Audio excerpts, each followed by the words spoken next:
Yeah, I'm Mark Coates. I'm the executive producer on Ori and the Blind Forest. And I'm the intimate producer on Ori and the Blind Forest.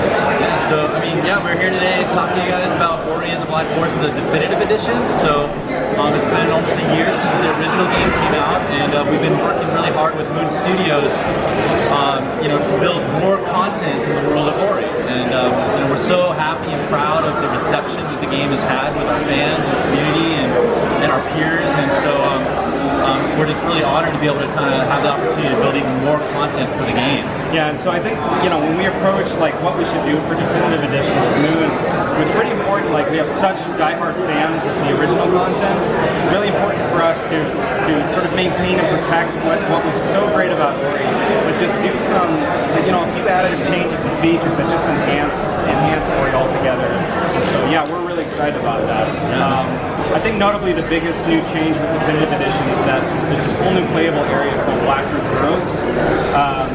And it explores the whole backstory of Naru, the mother character of the game.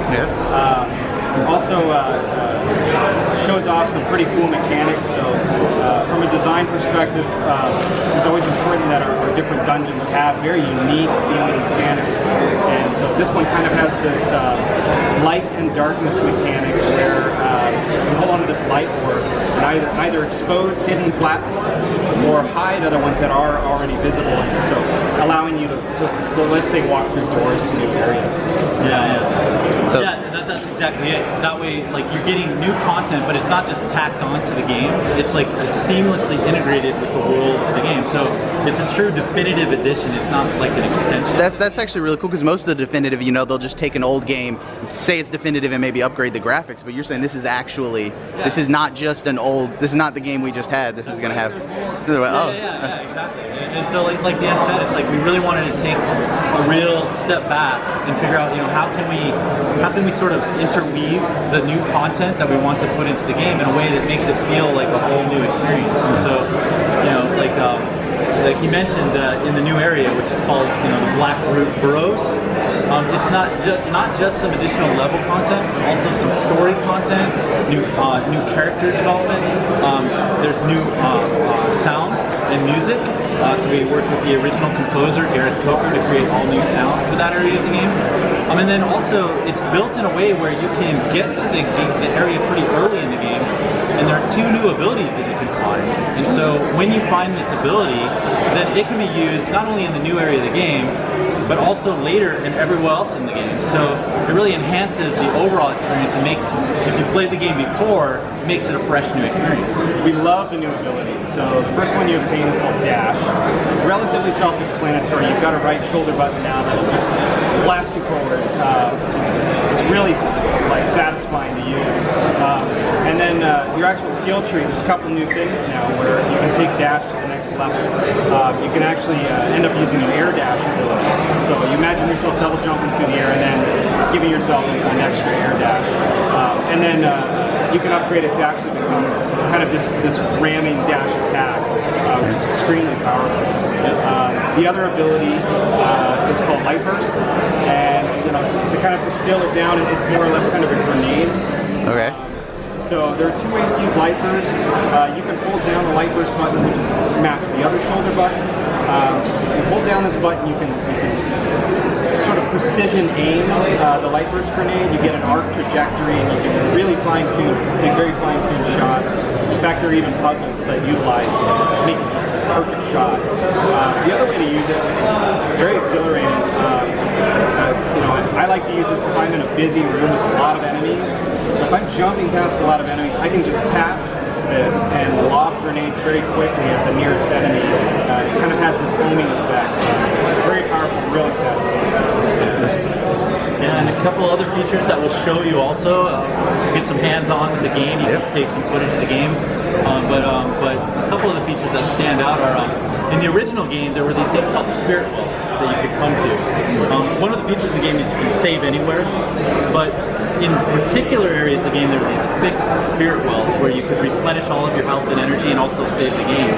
Well, with the definitive edition, Moon Studios has introduced fast travel, So now the spirit wells act as access points throughout the world. So you can sort of teleport from one spirit well to another, and therefore travel anywhere within the world much faster.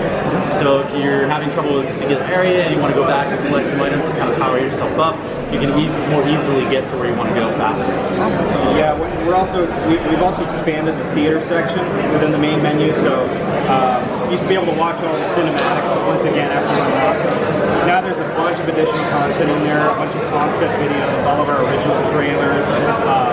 There's definitely, like, diehard fans are going to love all the new videos in the theater. So that was one of the things that everybody tells me about this game is they call it a tearjerker. Yeah. So is this just going to add more to feelings for? Like I said, I'm new. This is horrible for me, but all right, that's guaranteed. 20% more. Yeah, it does. It's still the same heartwarming, sort of touching story, and it's just enhanced further, and you get a little bit of you get to peer inside some of the history of Naru, the eternal character in the first game, and kind of learn a little bit more about her past and her motivations for helping Ori throughout the game.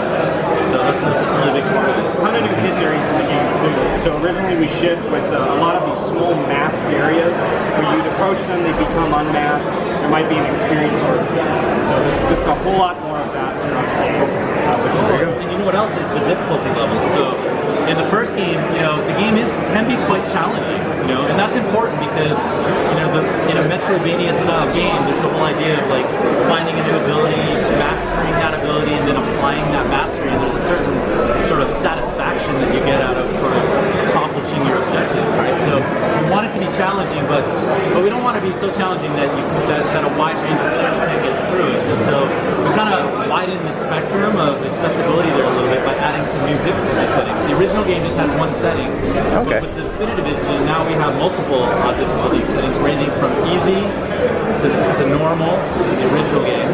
Then there's a hard setting, and then there's also one life setting. So pretty self-explanatory. Oh yeah? It's kind of our hardcore ladder mode. You get as far as you can, you die, you post the leaderboard, and I just can't wait to see leaderboard entries. That's really. What about achievements? Is this a whole new set of achievements? Are they adding achievements? So it's a whole new set of achievements. Okay. Yeah. Is the one life something that we should be scared that we're gonna have to work on? I love it. Dang it. And then so last but not least, we're exposing cross-save between Xbox One and Windows 10, so you'll be able to move back and forth and bring your Really? game experience. Really awesome. Yeah, with the definitive edition, the game will be available on Xbox One, also on PC Steam, and for the first time we're debuting Ori onto Windows 10. So, like Dan said, it's kind of the debut for the game on Windows 10, and the cross-saving will work between Xbox ecosystems. So, And the release date for this is March 11th. March. Yeah, so right around the corner. Right around the corner. Nice.